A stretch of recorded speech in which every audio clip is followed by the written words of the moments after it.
इस कार्यक्रम के पुण्यार्जक हैं श्री निर्मल कुमार जैन मोथिया, श्री जगदीश प्रसाद जी जैन, श्री विमलेश, श्रीमती उषा जैन मार्सेंस, श्री दिलीप कुमार जैन, श्री राजीव कुमार जैन बीडी, श्री भोलानाथ जी जैन सिंघई, श्री नीरज जी जैन।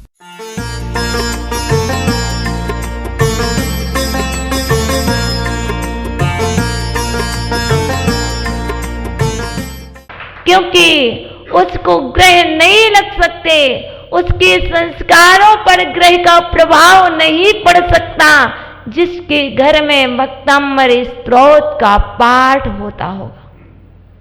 इसलिए यदि सोते रहेंगे तो हम उस ग्रह को दूर नहीं कर पाएंगे। आपको अपने ग्रह को बचाना है और ग्रहण को बचाना है, तो आपको आज से ही वक्तामृत स्तोत्र की युगल काव्य का पाठ मंदिर के साथ साथ घर घर में करना होगा।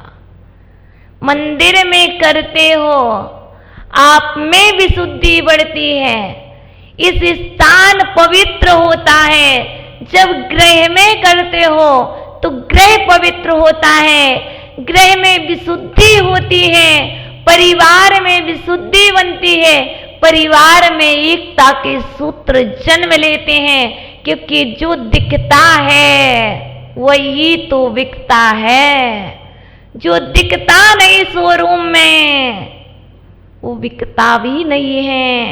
यदि तुम्हें संस्कार देना है तो घर में दिखाना होगा। किसको दिखाएं, किसको दिखाएं? चार दीवालों को।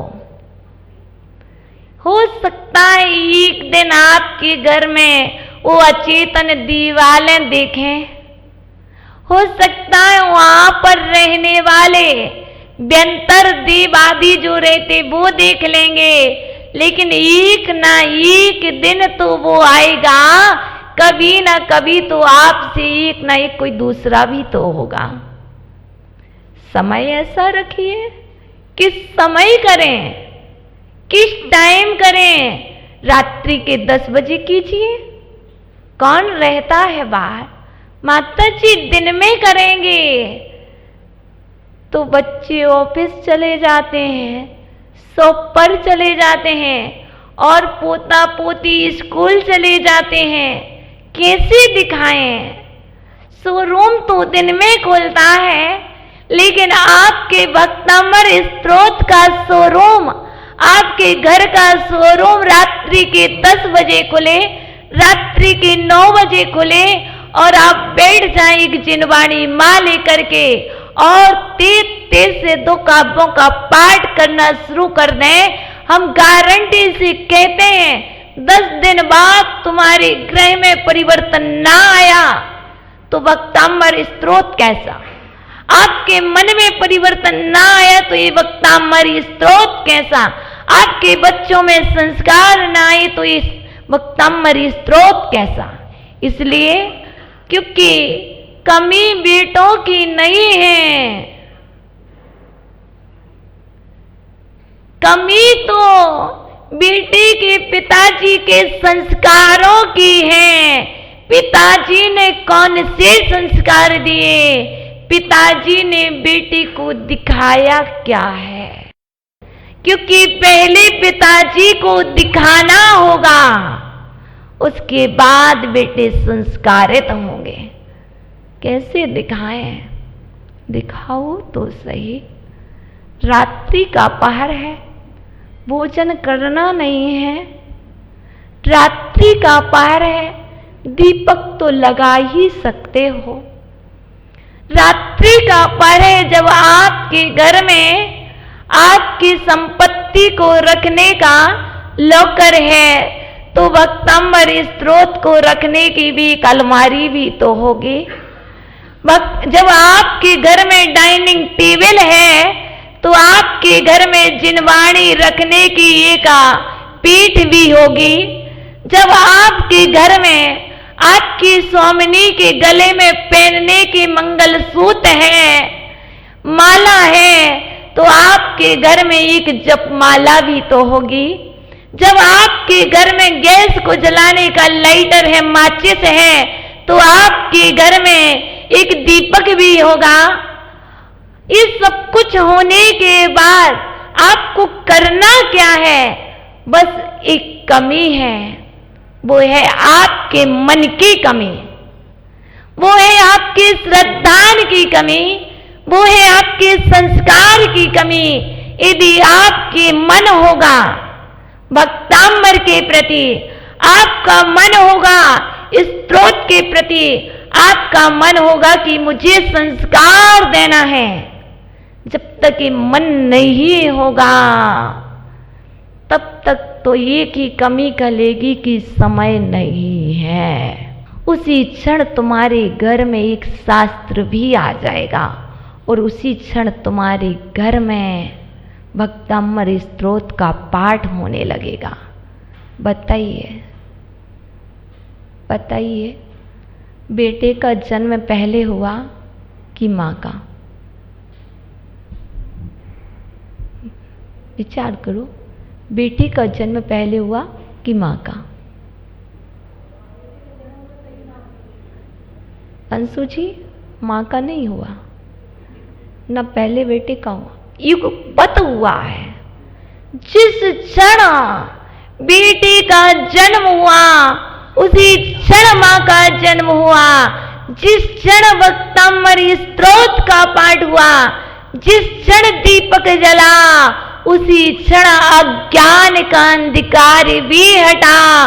व्यवहार में दीपक प्रज्वलित होता है तो अंधकार पलायन कर जाता है। वैसे ही यदि निश्चय में अंदर का दीप जल जाए तो अंदर का अंधकार भी पलायन कर जाता है। इसलिए ये मत सोचो, पाठ तो करते हैं, दीपक तो जलाते हैं, पर अंधकार हटता ही नहीं है। ऐसा हो ही नहीं सकता।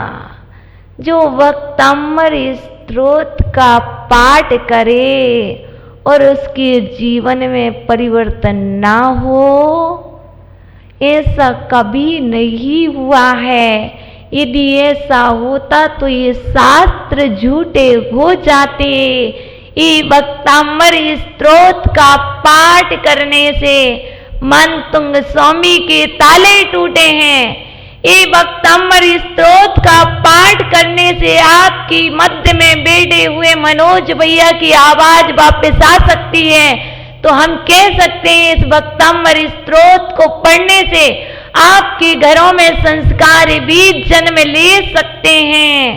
आचार्य भगवान श्रुत सागर जी महाराज, जिन्हें ब्रेन ट्यूमर था, डॉक्टर ने स्पष्ट मना कर दिया था इसका ऑपरेशन कराना होगा, लेकिन महाराज का श्रद्धान 48 दिन के अंदर उनका ब्रेन ट्यूमर ठीक हो सकता है। तो आपकी कौन कौन सी बीमारी, आपके नाना तरह के अनंत रोग ठीक हो सकते हैं और आपके घर में संस्कार भी जन्म ले सकते हैं। ये आपके श्रद्धान के ऊपर है। देखिए, काव्य दोनों के ग्रह संहारक और ज्वर संहारक। जहां पर अंदर के बीमारी नहीं है वह भी ठीक कर रहा, और जहां बीमारी है उसको भी ठीक कर रहा। देखिए, इस काव्य में बहुत प्यारी सी एक कथा प्रस्तुत है। नाम है राजकुमार का रत्नशेखर।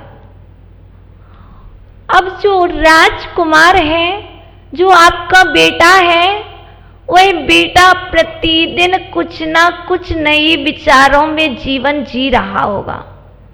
क्योंकि जब आपके संस्कारित बच्चे बड़े हो जाते हैं, जब बाहर की हवाएं लगती हैं, तब कुछ ना कुछ विचार चलने लगते हैं।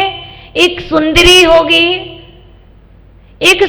होगी। जब बेटियां होती हैं तो बेटियां सोचती हैं एक राजकुमार मिलेगा, और बेटे होते हैं तो सोचते हैं एक मुझे राजकुमारी मिलेगी। क्योंकि जब यौवन की देहली पर पैर रखते हैं तो विचार आने लगते हैं, जब बाहर की हवाएं लगती तो ऐसे विचार आने लगते हैं। ऐसी इस कथा से जुड़ी हुई एक घटना है, इन युगल काव्यों से जुड़ी हुई एक घटना है।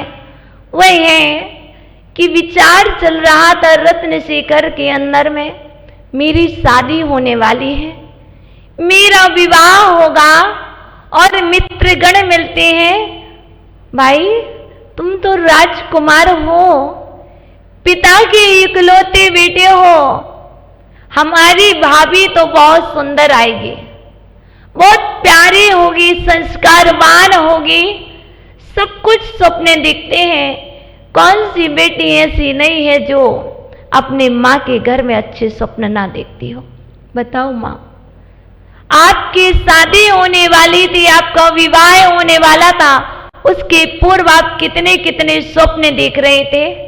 ऐसे ही हुआ रत्नशेखर युवराज राजकुमार अपने मन में बहुत स्वप्न देख रहा, और जिस कन्या से विवाह होने वाला है वो एक कन्या का नाम मदन सुंदरी था। कन्या सुंदर हो या ना हो, लेकिन कन्या का नाम तो मदन सुंदरी था। और जब मालूम चला तो बहुत सारे स्वप्न, बहुत सारे ख्वाब, लेकिन बस ये समझना जैसे एक गरीब का नाम अमीर चंद है, एक अंधे का नाम नयन सुख है, एक डरपोक का नाम शेर से है, बस इतना ही है, ज्यादा कुछ नहीं।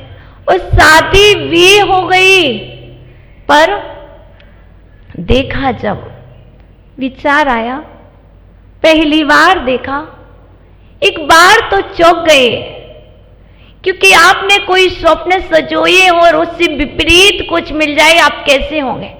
ऐसा होगा कि हाथ बीड़ी ले रह जाएंगे, लेकिन संकल्प किया है, संकल्प में शक्ति है। और उस रत्नशेखर ने एक ही बात कही, क्योंकि जो मदन सुंदरी थी, सुंदर तो थी पर बहुत सारी बीमारियों से ग्रसित थी, कुष्ठ रोग भी था, आंखों से अंधी भी थी, गले में खराश भी थे, आवाज ठीक नहीं आ रही थी। अब क्या करें? बहुत सारे नाना तरह के रोग देखा, जैसे देखा संकल्प लिया है, मैंने इसको अपने जीवन की जीवन संगिनी बनाया है। देव शास्त्र गुरु की साक्षी में प्रण लिया है, 7 फेरे लिए हैं। यदि आप और कोई और होता तो क्या कहते? मेरे साथ धोखा किया गया है, मेरे साथ धोखा किया गया। आप क्या करते? जस्ट छोड़ देते हैं। लेकिन देखिए, संस्कारवान बच्चे, दिए गए धर्म के संस्कार, जिसको श्रद्धान होता है वो ऐसा कदापि नहीं करता है। और हुआ क्या? बस एक बार देखा और रत्नशेखर उठ करके तुरंत ही वन की ओर चल दिया।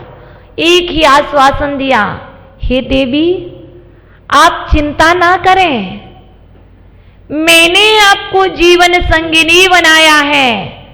जब तक मेरे प्राण हैं और जब तक तुम्हारे तन में ये जीवन की श्वासें हैं, हम प्रति समय आपकी श्वासों की रक्षा करेंगे और हम आपको निरोगी बनाने का प्रयत्न करेंगे।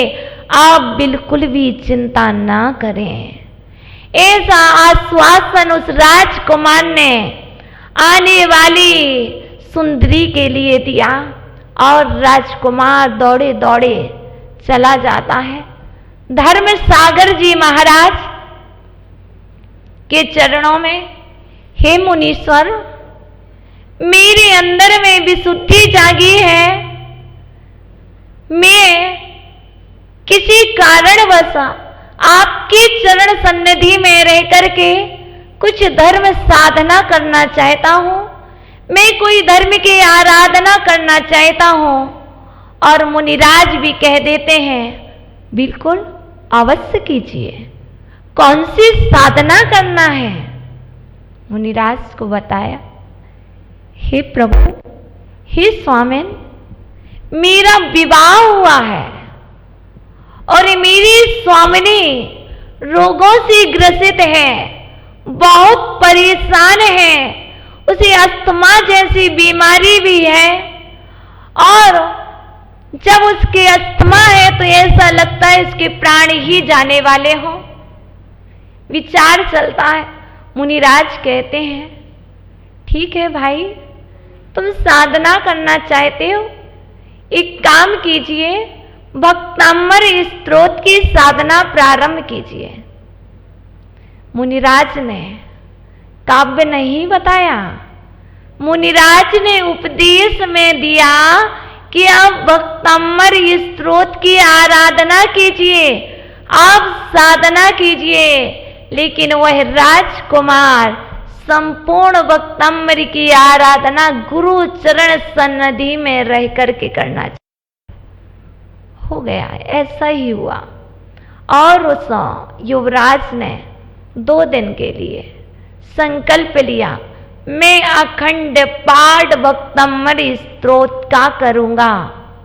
जैसे आप गृह प्रवेश पर ग्रह के निवारण के लिए, बुरी बरगड़ाओं को निकालने के लिए क्या करते हैं? जिस दिन गृह प्रवेश होता है 24 घंटे का भक्तामर पाठ। इसी तरह उस राजकुमार ने भी 2 दिन का संकल्प किया, हे गुरुदेव, आपके आशीर्वाद से मैं भक्तामर स्तोत्र की 2 दिन की अखंड साधना करना चाहता हूँ। और वह राजकुमार गुरुदेव की आज्ञा एवं आशीर्वाद के प्रसाद से आराधना प्रारंभ करता है। 1-2 बार भक्तामर स्तोत्र का पाठ पूर्ण होता है। तीसरी बार में जब पाठ करता है स्टार्ट, तो उसकी दृष्टि मात्र 2 ही काव्य पर अडिग रहती है, 32 और 33। अब इसके बाद वो आगे बढ़ ही नहीं पा रहा।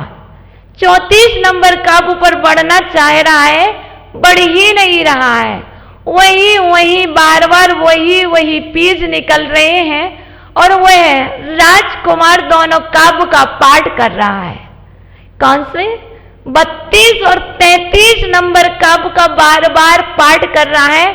आंखें बंद किए हुए हैं, दीपक टेबल पर रखा हुआ है, यंत्र रखा हुआ है, पुस्तक सामने है, माला सामने है और वह पाठ करता जा रहा है। इस कार्यक्रम के पुण्यार्चक थे श्री निर्मल कुमार जैन मोथिया, श्री जगदीश प्रसाद जी जैन, श्री विमलेश, श्रीमती उषा जैन मार्सेंस, श्री दिलीप कुमार जैन, श्री राजीव कुमार जैन बीडी, श्री भोलानाथ जी जैन सिंघई, श्री नीरज जी जैन।